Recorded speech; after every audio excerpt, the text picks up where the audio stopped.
जर तुम्ही वॉटरफॉल येण्याचा प्लॅन करताय तर ही प्लेस मिस नका करू, कारण की एकाच ठिकाणी 4 ते 5 वॉटरफॉल आहेत आणि गर्दी अजिबात नाहीये. मुंबईपासून 2 तासाच्या अंतरावरती आहे हे आणि एकाच ठिकाणी 4 वॉटरफॉल, त्यासोबतच इथे एक हिडन प्लेस सुद्धा आहे. म्हणजेच काय, वॉटरफॉलच्या वरती एक सिक्रेट प्लेस आहे, तिथे तुम्ही स्विमिंग करू शकता. मुंबईवरून तुम्ही जात असाल तर जुना रोड आहे खोपोली लोणावळा, तो पकडायचा. तिथून महाराजांची प्रतिमा दिसली, राईट घेऊन एकदम सरळ जायचं आहे. कुणालाही विचारलात ना आडोशी गाव कोणतं आहे, तुम्हाला सांगतील.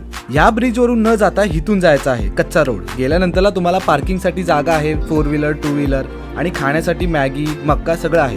बऱ्याच लोकांना मी विचारलं कसा हा एक्सपिरियन्स आहे. सेफ आणि एकदम भारी आहे. मुली सुद्धा येऊ शकतात, फॅमिली सुद्धा इथे येऊ शकतात. या वॉटरफॉलच्या अगदी शेजारीच दुसरा एक वॉटरफॉल आहे, म्हणजेच अगदी बाजूला, तोही एकदम सेफ आणि एकदम भारी.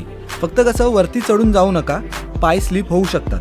त्यानंतरला आपण गेलो लगेच वरच्या साईडला, म्हणजे हे 2 जे वॉटरफॉल आहेत ना, तिथून साईडला जायला एक जागा आहे वरच्या प्लेसला, तिथे गेलो. आणि हा जो वॉटरफॉल आहे ना, तो फॅमिलीसाठी सर्वात परफेक्ट असणार आहे.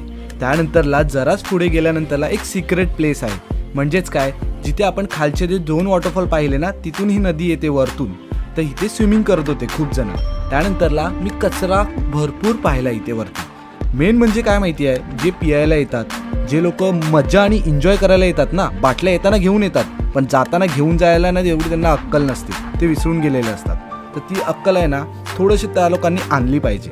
त्यानंतरला खाली उतरल्यावरती मस्तपैकी भिजून आपण मॅगी खाल्ली. मॅगी खाल्ल्यानंतरला आपल्याला मक्याचा सुद्धा स्वाद घेता आला. जर तुम्ही वन डे प्लॅन करत असाल तर सर्वात परफेक्ट असणार आहे ही प्लेस. तुम्हाला जर ही माझी रील खरंच आवडली असेल ना, तर मला फॉलो करायला विसरू नका, कारण की 100K आपले कंप्लीट करायचे आहेत. जर लोकेशन पाहिजे असेल तर मला DM करा, मी लोकेशन सेंड करेन.